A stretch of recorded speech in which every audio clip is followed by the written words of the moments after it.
be, Minion. Let's see if you can think like one. You are asked to carry a highly explosive bomb from one side of the scaffolding to the other. In mid-transport, you come across other minions blocking your way. Do you A. Step aside and let them pass? It's the right thing to do. B. Politely ask them to move. It establishes dominance without causing a ruckus. Or C. Get into a shoving match. Sure, it's dangerous, but you have to show them who's boss. If you answered C, you're absolutely right.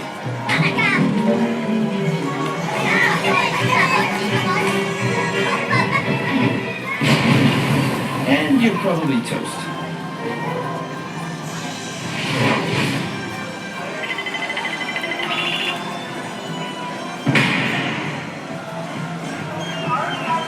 Margot, Edith, and Agnes.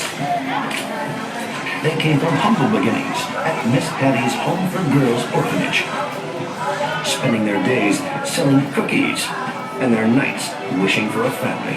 They had no one to rely on but each other.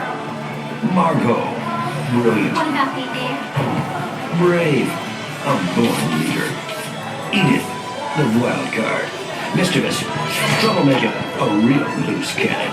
Agnes, the cute one, inquisitive, adorable, lover of unicorns. Their lives would change forever when they found themselves on the doorstep of the legendary international supervillain named Gru. At first, their relationship was rocky. But slowly and surely, they bonded over mutual interests. Soon, Margot, Edith, and Agnes got exactly what they wanted. A real family. It is not known if Gru has left his life of crime behind, or if he simply has 3 new adorable accomplices.